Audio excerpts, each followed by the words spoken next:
Pope, huh? Yeah, the Pope passed away.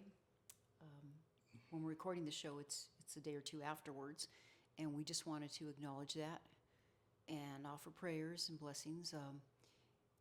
Even though sometimes politically, with other things, didn't quite agree with our President Trump, but President Trump was very classy about it, and I think he plans to attend his funeral as well. And Probably. that's fine. I mean, the Pope is, he's recognized as the head of the Catholic Church, and then we'll go through the process. He was 88 years old, Wow. and so as a Catholic, uh, I just want to acknowledge that, and we'll keep you posted on Pope things, but it's going to be a while. It's a process Right. to do all this. Yeah, he was very controversial. He did a lot of things I didn't agree with. Me and Alice have different positions on this. Well, You know. I guess I could share this story with you. When he first got appointed to the position, whatever, elected, actually, I guess is the proper term, there's a very, very traditional priest. In fact, I think he was in his 90s. He just passed away recently in Phoenix, where I lived. And I remember being at a little gathering and asking that particular priest, who was extremely conservative, and I said, "What do you think about our new pope?" Because he had already kind of been talking politics. And he said, "Well, I pray for his conversion." Ah, So I'm going to give you that story, okay? yeah. Yeah, apparently, the Jesuits aren't supposed to be at that level of power. They're supposed to be the ones protecting um, the overall executive. It would be basically like the analogy that I heard is basically be like the military or law enforcement eventually, taking power, and then the leader of the law enforcement or the leader of the military is ruling over the country. That's kind of like the analogy that's going on with Jesuit popes. They were never meant to be popes. And I don't know much about that. I just know that my source on that is pretty legit, and I do know that this recent pope that it sucks that he passed away. I mean, he did a lot of really terrible things I didn't agree with at all. But hey, you know what? It is what it is. The Catholic Church is awesome.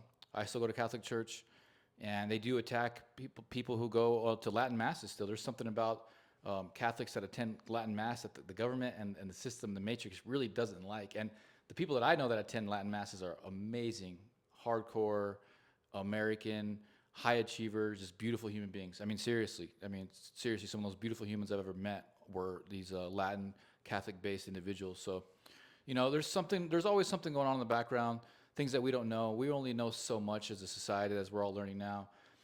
I mean, look, for example, with going on with Judge Cano. I mean, we only knew one thing about him. Everybody knew he was a retired police officer. He was a good judge. That's what we knew about him, right? I mean, I didn't know anything about him. I had heard some issues from a couple of attorneys in town about him. He had some issues with him, but you hear that about every judge. It's nothing new. So it wasn't anything alarming to me. But Alice, you have some literature. Yeah, I found an article right before we came to record the show, and I was telling Zeke, I Googled it just to Google the story. I put the judge's name in there, and up came a bunch of stories. I mean, a lot. It's getting a lot of coverage, a lot. It is. But this particular one, I said, "Wow, Newsweek," which you don't hear from them too often anymore. But this is a pretty decent article. I'm just going to read a little bit because it kind of brings you up to date. No, it's and great. If you haven't heard enough about it, you may not even be following it. Las Cruces keeps getting into the national news, and here we are again. That's right. Joel Cano, a magistrate judge in Doña Ana County since 2011, submitted his resignation March 3rd, and that came after the February 28th arrest of Cristian Ortega Lopez, a 23-year-old Venezuelan national who was taken into custody at a Las Cruces residence owned by Cano and his wife Nancy. And this is according, they quote the Albuquerque Journal, which I think the Albuquerque Journal was the first maybe New Mexican publication that actually covered the story. Right. The arrest followed a Homeland Security investigations, and then that's HSI, probe launched in January. So this didn't just happen the other day, which uncovered that Ortega Lopez, who entered the U.S. illegally from Mexico in December 23, was living with other undocumented migrants and had access to firearms. According to a press release from the Justice Department, investigators found social media posts depicting Ortega Lopez posing with multiple guns, some of which were allegedly supplied by April Cano, that's the judge's daughter, who, quote, allowed him to hold and sometimes shoot various firearms, the agency said. And then this is what to know. In a resignation letter addressed to 3rd Judicial District Chief Judge Conrad Perea, Cano wrote, he was very grateful to be working with them. Working with each of you has been a very rewarding experience for which I'll remain eternally grateful. And this is according to Fox News. Cano's 14-year run on the bench followed a career in law enforcement. So not only was he a judge, he had a background in law enforcement. Ortega Lopez was formerly accused by HSI of being in the country illegally and of having ties to Tren, I always mispronounce that, a Venezuelan gang that has recently drawn scrutiny from the Trump administration. Federal authorities further allege that Ortega Lopez not only lived with other undocumented migrants, but also had access to firearms, an offense that is prohibited for non-citizens of the United States. I'm just going to repeat that, okay, because that's really important if you haven't thought about it. This is an offense. It's prohibited for non-citizens of the United States, and clearly that's what always got me when you first broke this story, Zeke, and you had a picture and there was a video and firearms. They weren't the little 22s. There weren't little guns. These were, military-style weapons. Would you say? Oh yeah, I mean military-style weapons. They found weapons on the illegals as well. So I know that April, Judge Cano's daughter, was on Guns and Ammo magazine. She was an influencer as well with video games online, and I've seen some videos of her. Doesn't matter. You can't be giving illegals guns. I mean, that's just the law. And beyond that, what they're not telling everybody is there was video of them practicing paramilitary training tactics. And so they stumbled upon that, and they just happened to find out, it was a judge. So what was a judge with yeah, in that particular video? in those videos. That, excuse me. And in the videos that they're not releasing, there is video of them training tactics, military grade style tactics with military weaponry, and they were performing them very well. So this is very alarming to see illegals with military grade weaponry training in paramilitary tactics very well. And I've seen some of the videos. I mean, it wasn't amateur. The guy was a good shot, and handling a high caliber rifle like that, a badass gun like that is not easy. It takes some training. That guy's had a lot of experience around weapons. And, to just have an illegal immigrant living in your backyard, I mean, and then it happens to be Trinawa, and you're super chummy with him. Like, he's like holding, got his arm around him and stuff and barbecuing. And like, it's just, even that alone is raises red flags. But then to understand and later learn that they were, training militarily for whatever reason, that's probably why they didn't want to release that footage, because this can go pretty deep, guys. I mean, what Alex Jones had mentioned before, and he talks about this all the time, but you hear it and you're like, it's pretty extreme. But yeah, there was a mayor in Austin, his brother got caught with like a dungeon under his house with illegal aliens in a dungeon. Entire time. Because they were supposed to be getting transported over for a fee. They weren't paying that fee. So basically this is through prison. This is the problem with open borders. It engenders a form of human slavery. Yeah. And that's what's going on. And this is a very common theme. I'm not saying Judge Cano was involved with anything like that, but this is something this is a consequence of open borders. What happened to the mayor's brother in Austin, and then potentially what happened here with Judge Cano, the open border, illegal immigrant. He's who knows what kind of conditions that guy's living under. He can't say anything wrong because they can just call immigration on him and they're back at home. So it seems like it's very easy to just take advantage of people in these situations. And the thing is, when we first broke this story, and you think you want to give the benefit of a doubt to people, and we are still the United States, so you're innocent until proven guilty. But even for the judge, just to have that association and the Stones to take photos with guns, and I think in one of the photos he even said he was throwing a gang sign. It kind of blows my mind, especially he wasn't like a new judge. He had law enforcement experience. And, I'm still new because I came back here, moved back about 3 years ago, so I'm still learning the process. But evidently, I heard from people who, this guy was a good judge and seemed to be fair and honest, and that's what they knew about him. And evidently, he did a very good job with his reputation as a judge. Hey, I've been hit up by a lot of people that are close to him, and they're deeply offended that I posted this stuff because in their eyes it's a lie or it couldn't be true, and I get it. But I have no personal qualm with Judge Cano. I don't care about the guy, honestly. I mean, it looks like he's doing some bad stuff. I mean, like I said before, just him being in the presence of Tren de Agua people, hanging out with them, being chummy with them, to me is a big problem. Legally, it's a big problem. But beyond that, I don't care about him as an individual. Like if you're doing stuff that's super illegal, especially in the time right now where it's so contentious. Tren de Agua, refresh everyone's memory, they took over apartment complexes in Denver brutally, violently beat up Aurora, Colorado. yeah, violently beat up the owners of these apartments and people who lived in certain apartments. I mean, brutal gang. Tren de Agua was a brutal gang.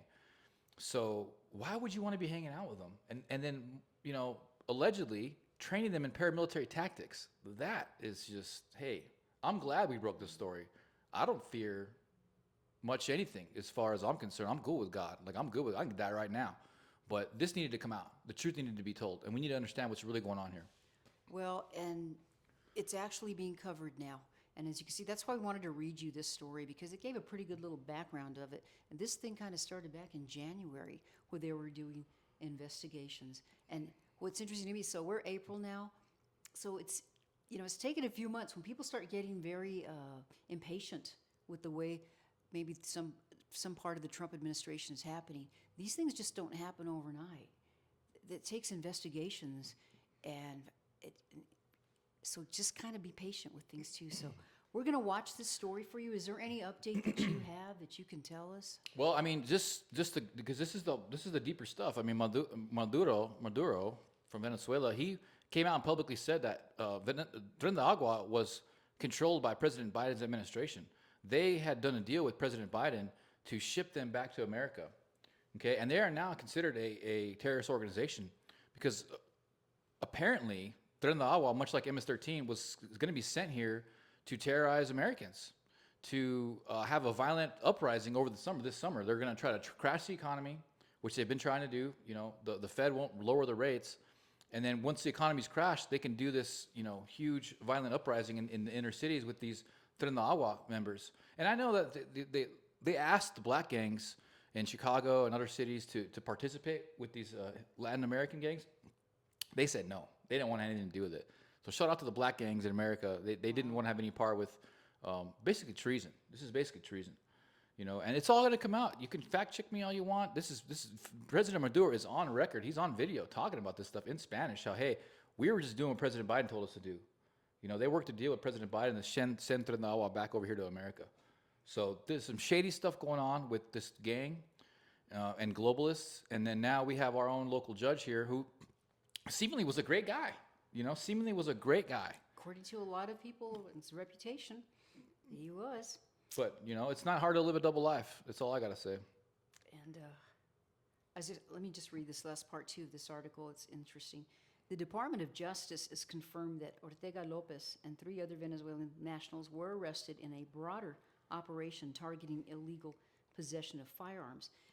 And if convicted, they could face up to 15 years in federal prison. This is just for possession of the firearms. Wow. There may have been other stuff Wow. they had been doing. And just like you were talking about the reputation of the judge, so during a detention hearing on March 14th, U.S. Magistrate Judge Damian L. Martinez questioned the federal prosecutor's familiarity with Judge Cano, remarking, okay, this is quoting this judge, Martinez. Do you know this guy? I don't know this guy. No. But he says, I don't No. think he would just let anybody live on his property, according to Fox News. Now these are powerful words because that's in my head. This judge is evidently not dumb. He's been a judge for a long time in law enforcement. You'd be so careful. You're careful anyway, just as a regular person, right? Who That's you right. let live on your property. So this would kind of bother me, hate to be a pun on words, but judgment of the judge. This is wild stuff. You can't be showing your personal bias on the bench if you're a judge. He should have recused himself. I know that because I'm familiar with the case, and he basically opened up his statement. Judge Martinez, basically saying how he knew who Judge Cano was. He's a man of moral character, showing bias. Okay, and that if you're a judge and you have bias to any of the plaintiffs or whatever the respondent, you got to recuse yourself and let a judge who doesn't have any relationship with either the plaintiff or the respondent, so you can have the most fair judgment possible. Yeah. To be impartial. So, You're right, objective. and that's just how inundated we are with this kind of corruption here in New Mexico and Las Cruces, especially. That doesn't surprise me at all. It doesn't surprise me at all that this judge would just have the gall to establish his personal relationship with somebody and try to use that as power to try to bury the case, because nobody wanted to cover the story. I got to say that nobody wanted to cover it. I had this story for about a week because I didn't know what to do with it. I was kind of freaking out. Yeah, we even held back. You're right. We didn't do it right away. I was like, I don't know how we're going to do it. And we actually covered it on the show a week before I released it. I talked about it on Chips and Salsa a week before I had dropped it. I dropped it, and really what it really boils down to, guys, is a bunch of dudes who got this case pushed up on the global stage was a bunch of dudes who've been screwed over by the system. I mean, seriously. I mean, the reporter owns a business, and the crime here in Las Cruces has been wrecking his business. And the main reporter that he works under had his son taken away from him with lies and a horrible family court system. And I myself have been a victim of lawfare as well. So it's really just a bunch of men that have been taken advantage of by the system or screwed over by the system. And if they would have just done the right thing, we wouldn't have had any incentive to really do this. But since we've been getting screwed over by the system so long, we're like, yeah, let's get this thing up channeled because we're tired of getting screwed. And then come to find out, there's a lot of us out there that these judges have just been running amok on here in Las Cruces. So I don't have any guilt. If he ends up being, I'm not saying he's guilty of anything. No. He's still got a right to a fair trial. Innocent until proven guilty.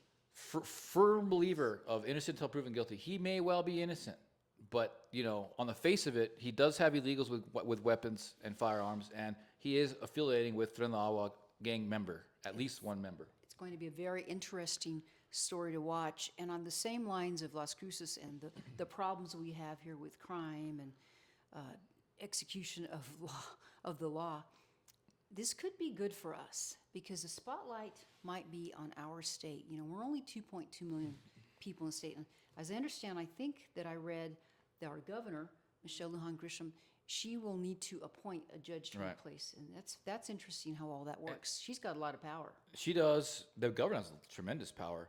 But speaking of appointments, ironically, and I don't think it's a coincidence, right after the Judge Cano case went viral online, Attorney General Pam Bondi had appointed Ryan Ellis as a U.S. attorney here in New Mexico, and he's from Las Cruces. He worked under the former U.S. attorney here in Las Cruces. The guy's from Alamogordo. If you guys don't know, Alamogordo is probably the most conservative city in all of New Mexico. Guy has a stellar education. He's got a JD and an MBA. So if Trump appointed him, Pam Bondi appointed him, I think we got ourselves a ball game here, ladies and gentlemen, because there's a lot for that guy to do. Let me tell you that. Yeah, he is. He's a Alamogordo native, Ryan Ellison. Excuse me. He was sworn in as U.S. Attorney for District of New Mexico. He's graduated University of U of A in 2010, University of Arizona with a business degree. Then he got a Juris Doctor degree and MBA from Texas Tech in 2013. So he has been an assistant U.S. Attorney for the District of New Mexico's Las Cruces branch since 2018. But yeah, this guy sounds like a really sharp dude. And as an assistant U.S. attorney, Mr. Ellison prosecuted members of the Sindicato de Nuevo Mexico, SNM, prison gang. A spokesperson for the district office explained today, and then, quote, to date, more than 175 SNM gang members and associates have been charged with serious federal crimes, making the ongoing SNM prosecution the largest criminal case ever. Wow. So we have, let's see, what else to say? Just real quick, he served as the supervisory assistant U.S. attorney of the Violent and General Crime Section. He also has experience as an assistant district attorney and as an associate attorney in private practice. I mean, I don't know if we could get a better guy for this area. I think that's awesome. Now, my only worry right now is, and I'm not that worried about it. Excuse me, guys. I was running all morning and I got freaking dirt in my throat. But live in the desert, yes, we do. Remember Jeff Sessions, the Attorney General? Sure. And he didn't do anything. I'm getting a little worried about that with Attorney General Pam Bondi. Now, she's only been in there not even 100 days. Maybe it's been 100 days now. Hasn't been very long. But she did appoint this U.S. attorney right away. And I'm willing to give her a little bit more time considering all the stuff that they're dealing with. But President Trump recently, I think it was yesterday, he was like, look, you better stop hanging out on Fox so much and you better start arresting people. So I hope she delivers, but I can understand the type of pressure as Attorney General to prosecute the most richest and most wealthy, most powerful families and people the world's ever seen, really. The kind of pressure that must have on you. But at this level, what do you got to fear? Well, You know? it is a process also, and think about everything else that they have to do, appointments and all that. So I'm like you. I'm willing to give some patience to it. I am. Because, these things, they just can't go in there and do whatever, we'd like to rush in and just take care of it all in Yeah. 1 minute. But it is something to watch. And the fact that President Trump actually came out and said something, that was kind of a little hint. Let's get with it. We don't have any time to waste. And look at the president himself. He's still out there, he even did the Easter Bunny roll, which I just have to tell this joke. If any of you watch Gutfeld. And, Gutfeld's good. Tyrus- I've been a fan of Gutfeld. Tyrus is my favorite guy, and he talks about the bunny. It was different than when Biden was there the last time, and the bunny happened to have a brown coat. So he said, "Did you all notice it was a bunny of color?" Sorry, I just thought that was really cute. And since we're both on the brown side, I want to do that. But yeah, so yeah, I'm willing to give her some time, but she's being watched. She's being watched. And she was supposed to release the Epstein files, and Yeah, what happened with that? can you imagine the kind of power that somebody has to not allow President Trump, who said release the files, and they didn't release the files? I mean, that is Well, he they've didn't got release someone, enough, yeah. They've got something's going on. But other cool stuff's been getting released. Hardcore military grade weaponry. Antimatter weaponry. We can blow up the solar system now. Basically, we can travel through time. There's just a lot of really cool stuff being released that I really enjoy. We did get P. Diddy. There's a lot of stuff to be happy about. We're winning the trade war. China's really trying to punish anyone who's helping President Trump right now. The Federal Reserve. Back in the day, if you were the Federal Reserve and you had any issue, anything negative, the economy would just tank instantly. But they've lost so much credibility, and President Trump has so much credibility that that's not what we're dealing with right now. So we're winning on so many different fronts. We've got the Gulf of America, and I think Canada should be our 51st state. Governor Trudeau, former Governor Trudeau. Yeah, that's right. That's right. So I can go on and on about Trump's accomplishments, and every day is a new win. But those couple things right there, the Epstein files.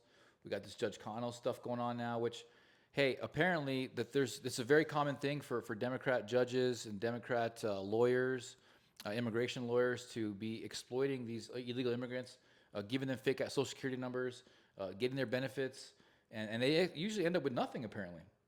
Wow. So they're just engaging in this modern day slavery.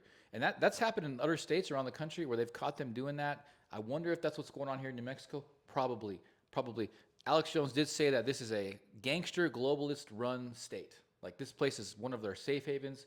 This is a really bad state. And if you just look at how terrible things are here, that makes sense. Well, it would be very easy. It would be very easy because it's not a very big state. We have a small population. That's right. 2.2 million people. Mm-hmm. And we're right on the border. We have the little, towns. Las Cruces, which is 115,000 people. We're the second largest city.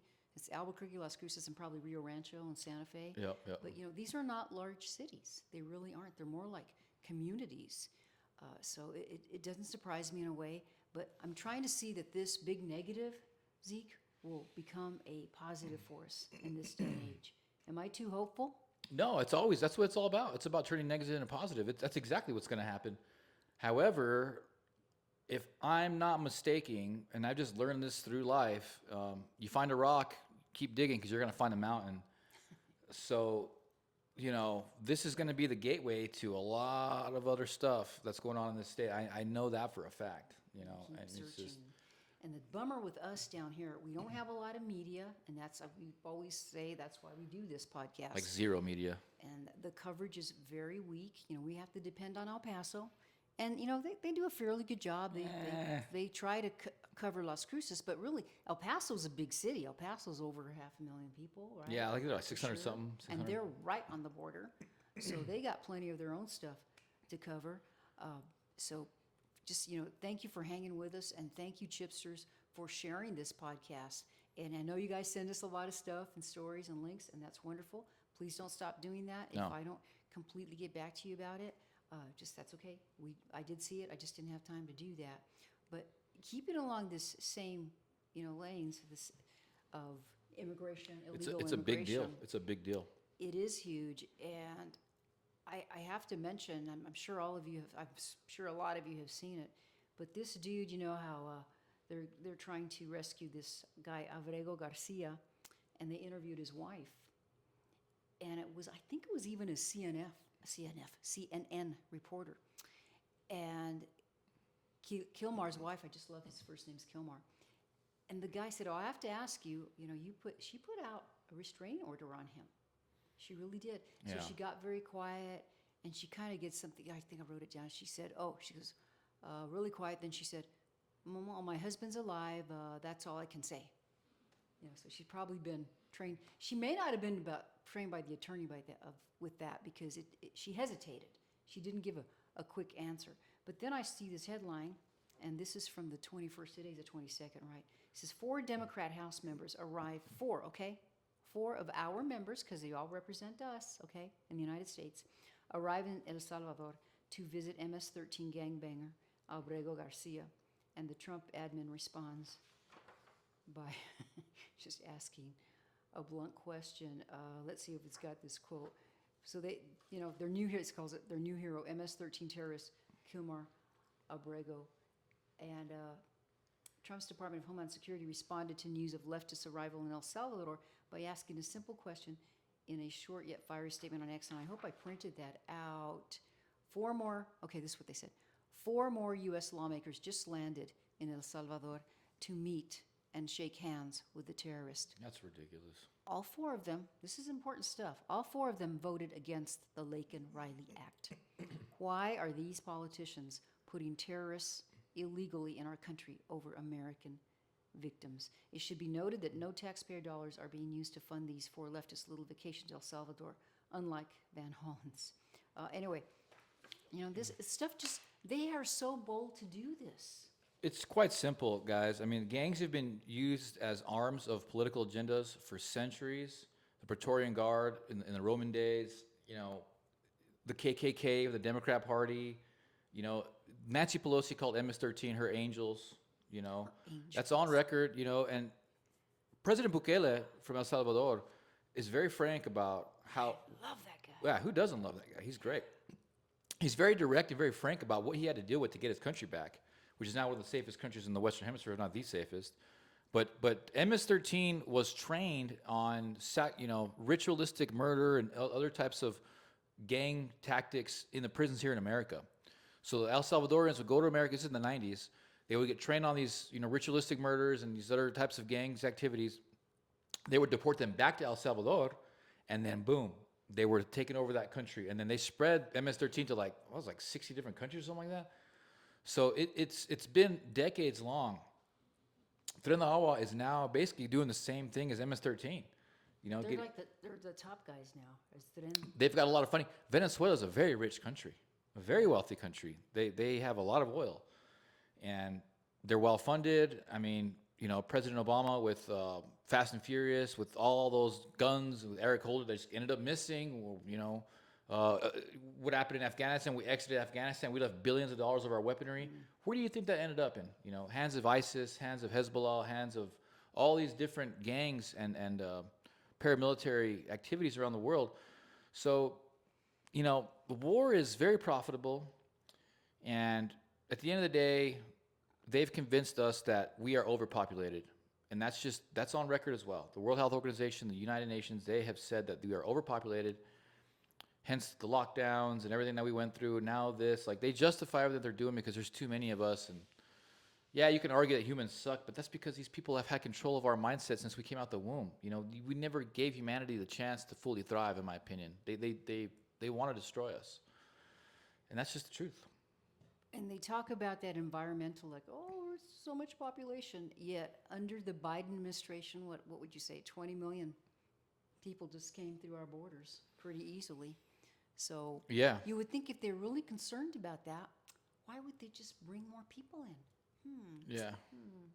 Very interesting, isn't it? Yeah, they want a permanent underclass, one world government, a new world order stuff. I mean, most people listening to this understand this stuff, but if you really start digging deep into what's going on with Judge Cano and training of Trinidad Agua and MS-13 and all that stuff, I mean, these people mean business. This is serious stuff here, guys. I mean, please send prayers to all the journalists, Yes. you know, who helped release it. I was one of them, and I pray every day. But but yeah, most, you know, not too long ago, breaking stories like this, you end up dead. You know, but thankfully, because of social media, things go viral so quickly. Yeah. And I am a believer in God, but You still need to be careful. Everybody yeah, does. it's a dangerous time. It's a dangerous time right now. The border, when Biden was in office, was the most dangerous crossing on planet Earth. And I just can't, for the life of me, you argue with Democrats these days, and or like hardcore ones, and they still have the goal to like talk crap about President Trump. Meanwhile, it's like, dude, Biden was open border, bro. Open border. That means sex trafficking, human trafficking, rape, murder, fentanyl. I mean, the most evil, dark things you can think of come over that open border, and they just completely forget about that. Yeah, Oh, it's wow. never mentioned. Someone did this, and I wrote it down. It might have been Stephen Miller, um, and I'm sorry if I'm misquoting somebody else. But basically, these are the three things the Dems, while the Biden administration was there, the COVID lockout, you know, all the stuff that transpired because of COVID and stuff, Destroyed economies. the trans culture, Oof. okay, and then as we talked about, the open border. Those three things were the main, and there's also a bunch of other stuff too Yeah. that happened as well. Oh yeah. But as you say, it's just completely ignored. And all of a sudden, if you watch Charlie Kirk, and it's always my favorite to watch, and these young people get up there, not so young guys, 70-year-old challenged him to a fight the other day, but they get up there, and there's so much, like, there's no knowledge. He asks them questions, and seldom can they really answer. Once in a while, they'll get a pretty sharp person that might know a little bit of what they're talking about. But just the fact that they are college students and aren't even equipped with some current events, but they're up there ready to defend the left and ready to say how awful that we are. Oh, it's so sad. Blows my mind. That's so sad. It really does. Yeah. Well, the younger men are becoming more conservative. The younger women are not. They're veering off more to the left. But that's going to be. How do we get women more to the right? Would you have any solutions? Women are more agreeable by nature, and that's a more of a sort of survival mechanism evolutionarily. Um, you know, basically with Stockholm syndrome and stuff like that, because you can't women can't defend themselves as well as men can. So, you know, if you're going to have a mouth and flop up with a mouth and try to defend your rights or defend something, you better be ready to fight. But evolutionarily, you weren't able to fight. So women by nature, by virtue of being a female and being the weaker body, We're the they have nurturers. to be more agreeable. So that and they're exploiting that with this propaganda. They're not letting women know the full story. They get a little sliver of it in these, you know, feminist college classes and stuff, and they end up super miserable. That's the truth. Democrats are more miserable. The most miserable demographic in our population right now in America are women that are like 35 to 55 that are Democrats. They're on the most SSRIs, you know, the depression medication. So this propaganda is not good. I mean, just because I'm saying women are agreeable, that's true. You can look that. That's scientific fact. Doesn't mean I don't respect and love women. I mean, some of my biggest supporters since I got into politics have always been women. Me and Alice have been amazing friends. I'm not saying that you guys are horrible people. You got blah blah blah. I'm just saying that they're exploiting a certain aspect of your nature, just like they exploit certain aspects of male nature.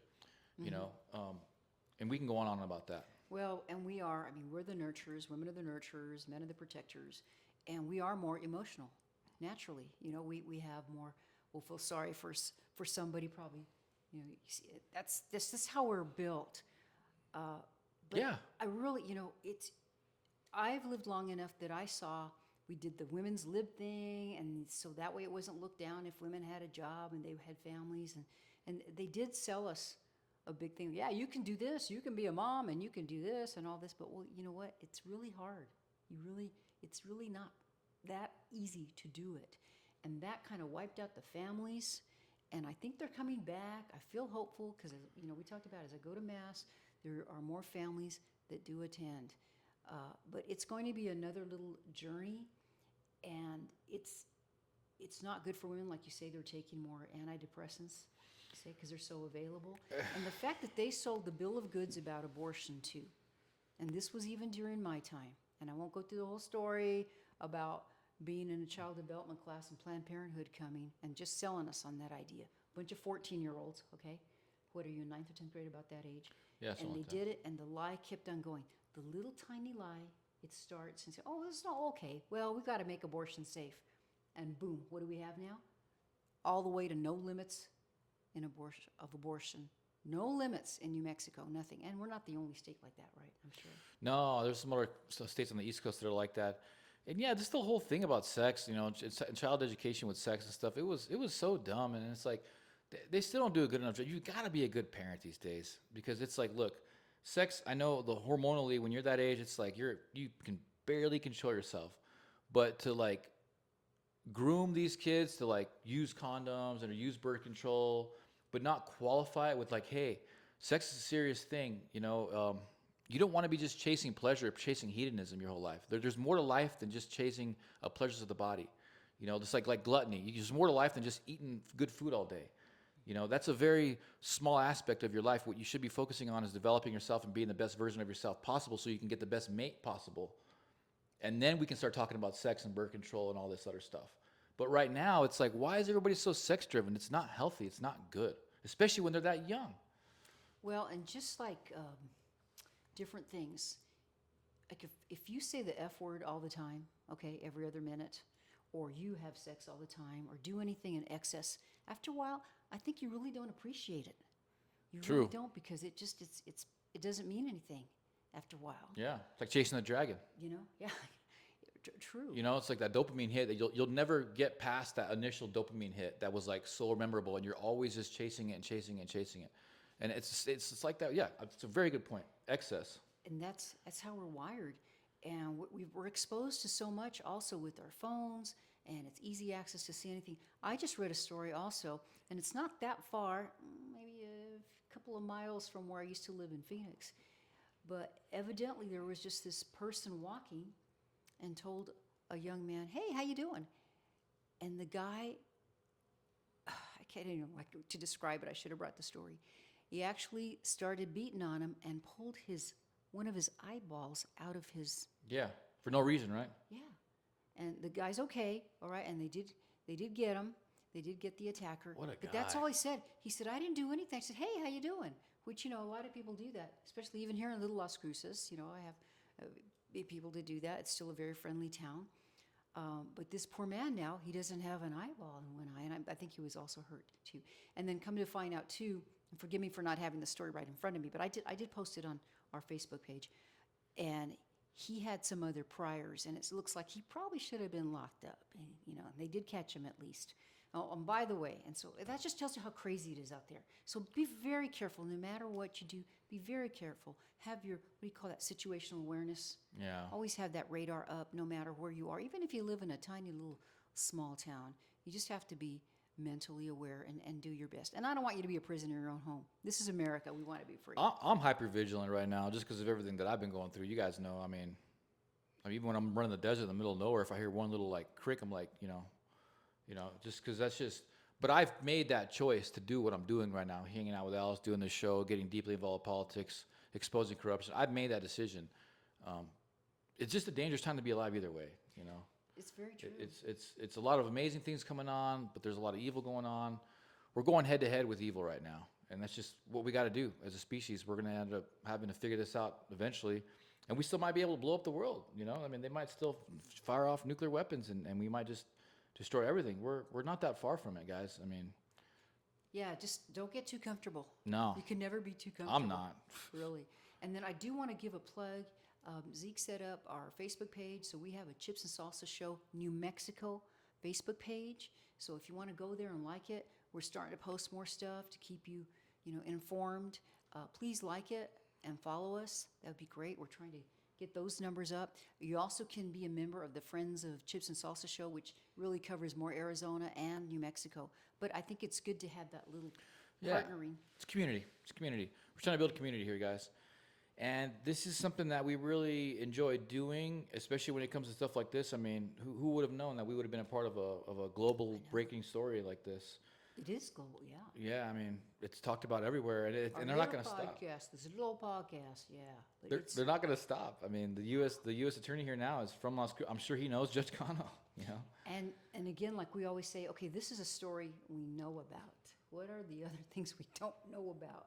That always is in the back of my head. There's some crooked stuff going on here, guys. You know, I mean, like city council, you know, I mean, we should be pissed off right now, guys. I mean, Las Cruces has always been such a beautiful place to me, a special place amongst my home. I've traveled a good chunk of the world, and I loved coming back here because I always saw the potential here. But I learned that, you know, in the early 80s, there was these two desert towns. You know, Oren Schroyer did this really good piece on it where these dirt desert towns, smaller and crappier than Las Cruces, tiny, in 82. One's in China and one's in the Middle East. 50 years later, they are the biggest, safest metropolis freaking cities that you could even fathom, advanced technology. They have been taking advantage of us and screwing us over here in America, especially here in New Mexico, than you could even possibly fathom. That growth should have been here in Las Cruces, should have been here in New Mexico, should have been all over our country. But our politicians have sold us out and gave this to these other countries so they can line their own pockets. But we have the ability, we have the resources to do that stuff here. We've had it here. We should have had it by now. But we got sold out. We should be pissed off at the people that have been ruling over us, especially here in New Mexico, for this long, because they have been sitting on all of our potential, infringing on our rights, oppressing us with tyranny, and dumbing us down with our horrible education system. We got fluoride. We got some of the most fluoride in our water, from my understanding. And RFK is looking to get rid of the fluoride in the water. And fluoride is horrible for you guys. It's an acid. It's one of the most intense acids on Earth, and that's in our freaking water. Not to mention the atrazine as well, which makes you gay. It does. It does. Oh, Cheryl Atkinson has done a story about that. Atrazine. Atrazine, that's right. Yeah. And the water, I mean, I grew up here in the 70s, and the tap water does not taste the same. I know. I don't think we have very good water. You know, we use a water filter at home and everything, but you're right. And this is still, it's such a beautiful state. It really is. And even Little Las Cruces with the Oregon Mountains, it's still great. There's plenty of good energy here with the people that are still here, and even the new ones coming too, because that's what they're looking for. But it is time. You have to be a little vocal. Do your part, whatever you can do, whether it's passing this podcast to somebody who may need that information, writing a little $5 check to a candidate to support to help them buy some cards, just whatever you can do, because this is worth saving. It really is. This community is worth saving. Our country is worth saving. And New Mexico has such great resources too, man. We have agriculture, we have Permian Basin. Come on. We're one of the resources. And one of the main benefits about me and Alice is that we're free people. We're not beholden to our boss. You know, her boss happens to be super conservative, so she's cool. I work for myself. We don't have to placate anybody. We can say what we think is right, and we can stand up for what is truth. And that's it. That's what you're going to get here, some unfiltered reality. And it's an honor to do that, because most people can't do that. Most people aren't free. And I get that. I'm not saying I'm better or worse than you. I'm very fortunate to be in this position.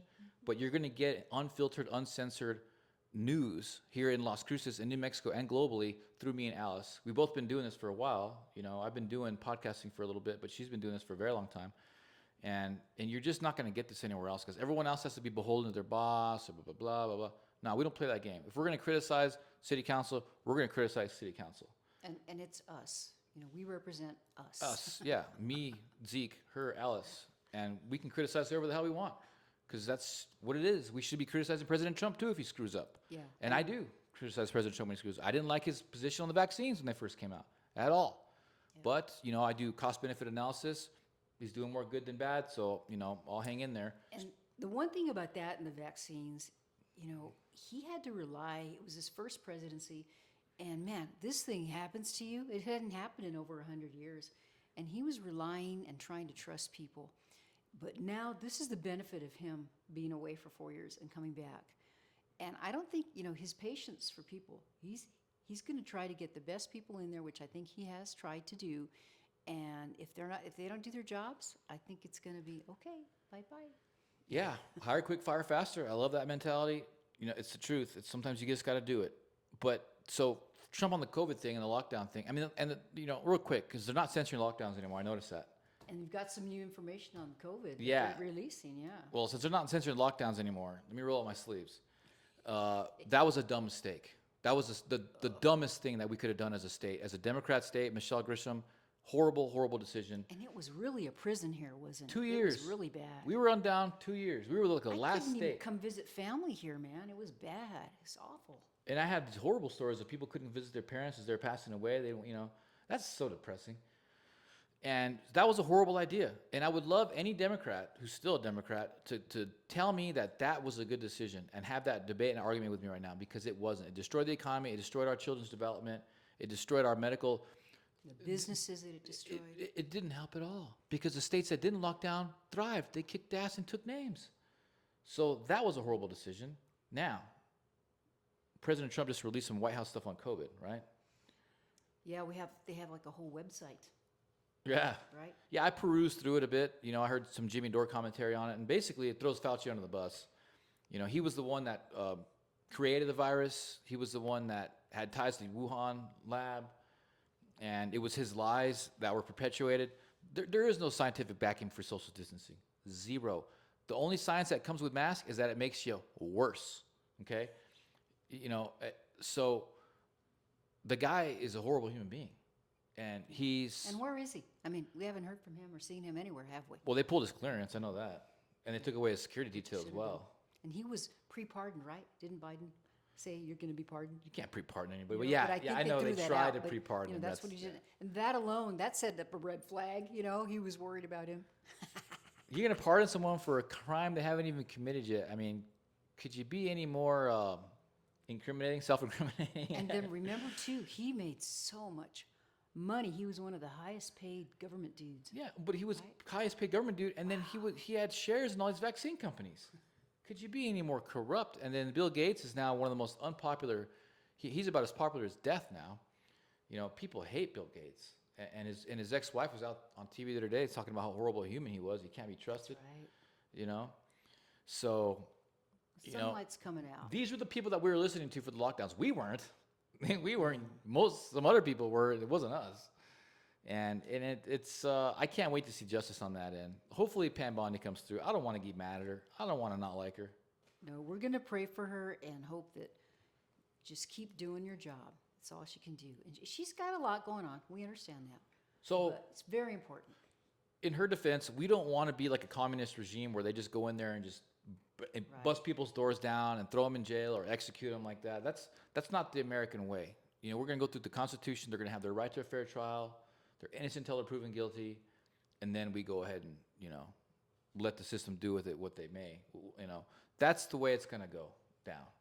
And we already see happening like it is with Judge Cano. He's going to get his fair trial. He deserves a fair trial. He is an American, and he is a judge, and the Constitution is beautiful, and we're going to have all the evidence laid out, and he's going to have his chance to speak. He hasn't been arrested. No. And they're going to do, like you say, a big investigation. And we want fairness, and all justice. Yeah. We really do. I don't want, part of me initially when Trump first got in, I was like, all right, yeah, let's get him. Let's just get in there and let's just take him down. But, you start thinking about that. Do you really want to be that type of power? Because once you get that power going, it's hard to turn it off. And that's what the left was doing. And that's what they were doing. Raiding homes and just showing up for people. Yep. Throwing people and Yep. I just don't even get us started. Swatting, on they're that. still swatting people. We cannot be them because we aren't them. No. We aren't them. We truly want justice. We truly believe and think that the rule of law is very important, and justice for all, that's very powerful. And because Judge Cano hasn't been arrested yet, to my understanding, that alludes to him getting indicted. There's an indictment that's going to be coming. So that's what that means. Oh, is that right? To my understanding, yeah. So Wow. potentially he's going to be getting indicted soon, which is like federal investigation, like you said, big investigation. So, Man, and he's wow, it's going to be just watch here. Zeke's real good about sharing stuff if he can share it, and we do appreciate you keeping up with that and your patience with us as well. All right, is there anything that we haven't covered? I hope you all had a wonderful Easter. I had a nice one. I did too. It was a beautiful day. Had a lot of food. It's and great. It was a very peaceful day. It's good. Now we get ready. Let's see. Mother's Day is going to be next, and What is going to be next? Cinco de Mayo. We could do a thing for Cinco de Mayo. Cinco de Mayo, Republican Party is doing great. I've been getting calls all week about when's the next meeting, what can I do to help. Give us the update for the county party. Well, we got a meeting coming up here soon. I'm getting the date today, actually, at 3:30. I'm talking to the chairwoman, and I'm going to get the date, and we're going to let it out to everybody. We're going to hammer everybody's emails and texts to make sure everybody knows and everybody sees. Putting it on our Facebook. a lot of cool, exciting stuff coming up. And So I always like to give a shout out. We do have a very good team here for Doñana County. I'm very excited about it. Our chairwoman is Janice Williams. It seems to be very organized. We're having regular meetings, and that's a big deal. That's a big deal. yeah, And you are second vice chair. I'm still second vice chair. It's not good for me to be first vice chair. We do have a vacancy, but because there's other things in the works for me right now, I kind of want to just stay mobile. Yeah, you've got a lot going on. Yeah, but I'm still helping tremendously. I work the office every Wednesdays. I'm there all day if you guys want to pop in and hang out. Wednesdays are my Republican days. I get all the stuff done for the party done that day. Candidates, anything I can do for the Republican Party, it's all volunteer. I Have do you it on seen Wednesdays. more activity, people coming in? Oh dropping yeah, by? man! The legislative dinner we had the other night, that was fantastic. We had a lot of newcomers, people that just converted over to Republicanism, MAGA supporters now. We had, the minority leader Gail Armstrong had gotten up there, and this is gonna piss you guys off because it pissed me off, and just talking about it pisses me off. But every year we have a $3 billion surplus here in New Mexico. We have a lot of money here. The oil guys make all the money, and then yet they punish them the most. They tax them the most. They regulate them the most. $3 billion surplus. They never put it into crime. They never put it in education. If they do, it's into stuff that doesn't work. It's social programs. So even though we have a $3 billion surplus for only 2 million people, our crime continues to get worse and our education continues to get worse. And and she said they always want to spend all the money. They always have to spend all the money. So We don't have what do you call it? Not a deficit, but we're not in the black. no, we're not in the black. I which mean, we could be. this state could be so rich, but these people that are in charge are absolutely just evil. I can't say. I mean, how could you not be evil when you have the ability to fix children's lives, to help children's lives, and you don't? These are not stupid people, so you might say, "Oh, maybe they're not very intelligent or dumb." It has to be purposeful, and we don't like that. It's time to change that. And again, we always make this pitch. If you know somebody who wants to run for office, or if you have a candidate you want to support, please do. We're going to start. That's going to be starting very soon. We're going to be talking to candidates. Yeah, we sure are. And have a third mic here so you can That's right. meet them and support them if you wish. And of course, we give priority to our conservative people, Republicans and conservatives. And if you are thinking about running, or if when you file for office, please let us know as a Republican or a conservative. Independents as well. We have a pretty big independent population. I also want to just give a plug also to CCIA. That's a Coalition of Conservatives in Action. Right. So every Thursday evening, they meet at 6 p.m., and that's over at Kitchen Craft, which is right next to Rudy's Barbecue on Telshore. You might be watching this from Arizona. I said, well, nobody. Yeah, you do know where it is in Las Cruces, because that's Kitchen Craft is the only kitchen craft business, and that's the only Rudy's Barbecue, so it's very easy to find. But show up. You don't have to be a Republican. You can be any party, Republican, Independents. I won't. Democrats. There's some Democrats to go to. I won't kid you, because most of the people are Republicans there and conservatives, but that's okay. You have great speakers, and they are in action. And the chairman there is Juan Garcia, who's a great guy too. But really appreciate all the support that you give us as the Chips and Salsa Show, New Mexico.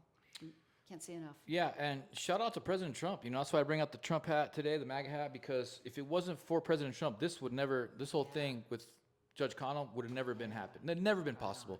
They were trying to bury it, and they were almost successful. They almost were successful, because if it gets buried and the public doesn't know about it, they can just scooch it on by. Nothing ever happened here, But we weren't going to let that happen, and thank God President Trump won.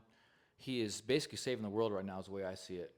And we got to help them. And support. I'm just grateful to be alive, and I'm tripling down on President Trump. I think it's a great time.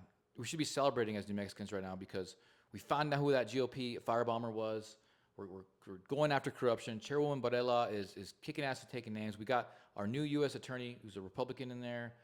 There's a lot of things to be grateful for. And I owe a lot of gratitude to Alice and to other good friends of mine and all you supporters out there. Share this post, like this post.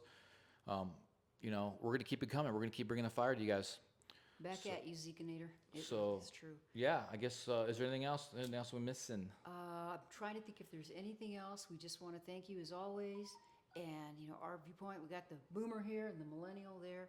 And when you're out there, I just want to encourage you, talk to people. You don't have to bend their ear and wrap them over the head with your politics or your views, but just always think about information. information.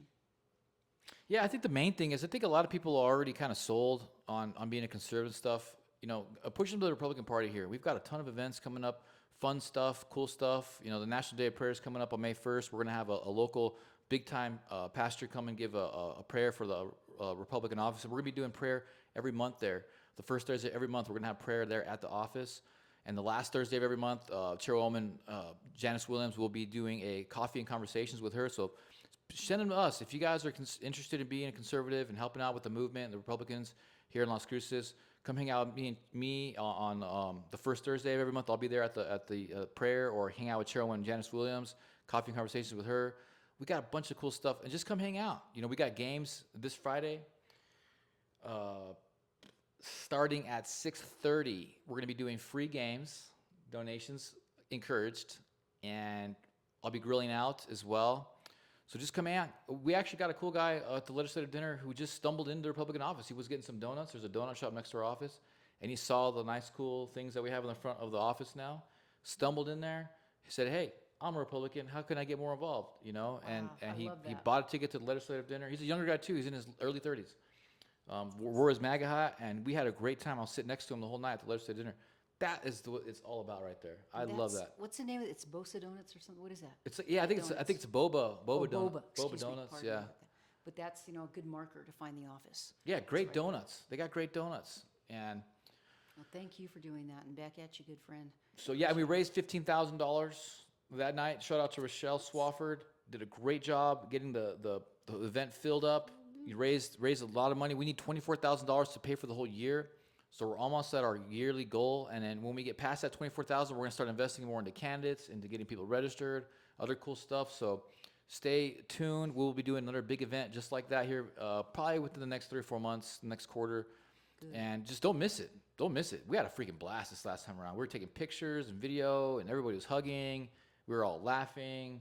You know, it was just, honestly, it was one of the best Republican meetings I've ever been to. It was such a damn good time. There's some really good people. I've made some very good friends out here, and we'll have more. We really will. So I think you can take us out in prayer. I can't Yeah, think of anything prayer else. time. Lord, please, your hand of protection over the individuals that are fighting for this country, fighting for truth, for freedom, for the children. And we pray that those in this city and those that are listening can continue to fight for their beliefs, but get more engaged with the community peacefully, so we can take our state back, and so we can defend your honor, Lord, and your creation and humanity. And just, I pray that everyone stays grateful and it keeps the perspective of the blessings, and that the idea that things can be worse, and that the truth is in God and in our fellow brother and sister, our neighbors that are around us, Lord, and protecting each other. In Jesus' name I pray, amen. Amen. Thank you. Nicely done as always. Thank you. So thank you, Chipsters. Have a great week, and we'll be back next week. Next week, guys. Laters.